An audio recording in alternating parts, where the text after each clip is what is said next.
Assalamualaikum warahmatullahi wabarakatuh, teman-teman. Pada video kali ini kita akan membahas strategi dalam mengerjakan soal TOEFL bagian structure yang ke-11, yaitu use adjective clause connectors correctly. Penggunaan adjective clause connector secara benar. Sebelum kita membahas adjective clause dan konektornya secara detail, mari kita ingat kembali apa yang dimaksud dengan adjektif. Adjektif yang kita pahami yaitu kata sifat. Adjektif yaitu kata sifat.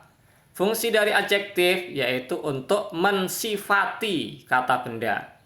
Fungsi dari adjektif yaitu untuk mensifati, menjelaskan, atau mendeskripsikan kata benda atau noun. Itu fungsi dari adjektif. Adjektif ada yang berupa kata. Adjektif itu ada yang hanya berupa kata. Contohnya big, stupid, clever, itu adjektif yang berupa kata. Adjektif ada pula yang berupa clause, tidak hanya kata. Adjektif ada yang berupa clause. Tentunya harus ada subjek dan verb, karena syarat untuk sebuah clause itu harus ada subjek dan verbnya. Dan di depannya ada konektornya. Konektornya bisa pakai whom, which, that. Whom apabila kata benda yang disifati itu berupa manusia. Which apabila kata benda yang disifati, yang dijelaskan itu berupa selain manusia. That itu apabila kata benda atau noun yang disifati, yang dijelaskan atau yang dideskripsikan itu pilihan, boleh manusia, boleh juga bukan manusia.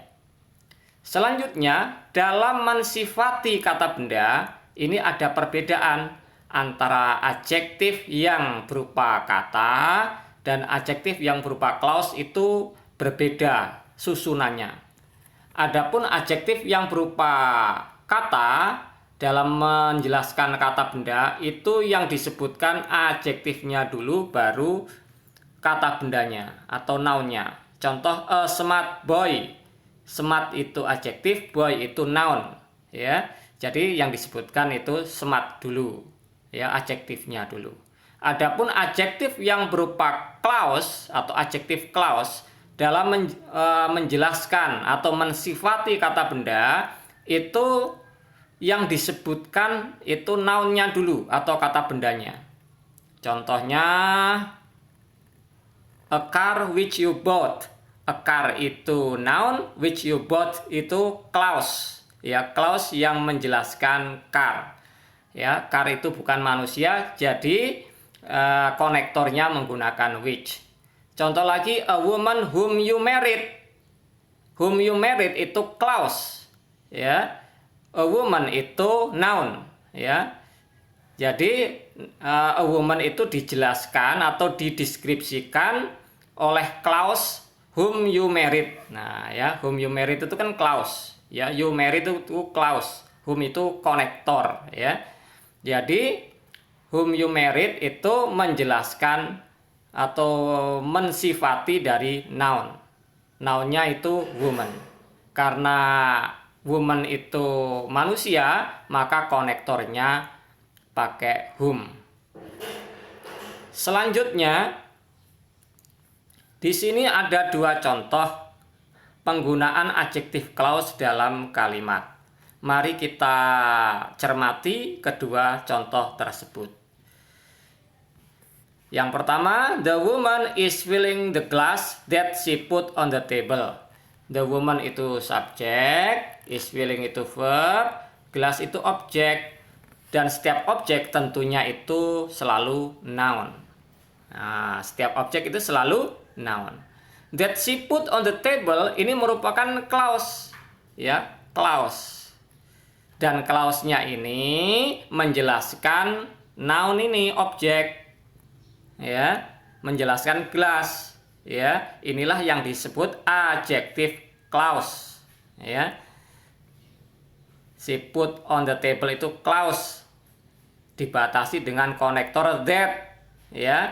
menggunakan that karena gelas itu pilihan ya. That itu dipakai untuk pilihan, bisa manusia, bisa juga bukan manusia. Contoh yang kedua, the glass that she put on the table contain milk. The glass itu subjek, contain itu verb, milk itu objek. Ya. Gelas itu subjek dan setiap subjek itu selalu noun. Ya, setiap subjek itu selalu noun. Terus that she put on the table itu namanya clause. Nah, clause-nya ini sebagai adjektif yang menjelaskan gelas, ya, adjektif yang menjelaskan gelas, ya, menjelaskan gelas, ya. Clause-nya itu sebagai adjektif yang menjelaskan gelas. Selanjutnya teman-teman di sini ada soal, ya, soal penggunaan adjective clause di dalam soal TOEFL, ya, penggunaan adjective clause dalam TOEFL. Kita lihat soalnya, the gift, terus ada space, selected for the bride was rather expensive. Ya, di sini ada subjeknya, gift itu sebagai subjek, ya. Di sini ada space kosong, ya. Was itu sebagai verbnya, was itu verb, ya. Setiap subjek itu selalu noun, setiap subjek itu selalu noun, ya. Terus di sini kita akan mencari adjektif yang menjelaskan give ini. Kita akan mencari adjektif clause yang menjelaskan give ini, ya. Dan adjektif clause itu nanti ada konektor, ada subjek, ada verb. Adjektif clause itu nanti ada konektor, diikuti subjek, terus verb. Nah, ya, ada konektornya. Ya. Kita lihat yang A. Yang A itu konektor, memang konektor, tapi dia itu konektornya untuk berupa alasan, reason. Ya. Yang B itu verb ya, karena kalimatnya sudah ada kata kerjanya, sudah ada verbnya itu was di sini, ya. Jadi yang B itu kurang tepat. Since itu konektor, ya. Tapi setelah konektor ini seharusnya ada subjeknya, karena di sini ada verb, ya. Karena selected itu verb, ya, sehingga tidak cocok kalau ada konektor, setelah konektor langsung diikuti verb. Seharusnya ada subjeknya, sehingga yang paling tepat adalah D, which, ya. The gift which we selected for the bride was rather expensive, ya. The gift itu sebagai subjek, which we selected for the bride itu clause yang menjelaskan gift, ya.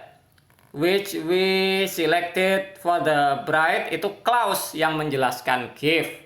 Was itu sebagai verb, ya. Was-nya itu sebagai verb. Demikian teman-teman, semoga video ini bermanfaat dan jangan lupa like, subscribe, dan share. Assalamualaikum warahmatullahi wabarakatuh.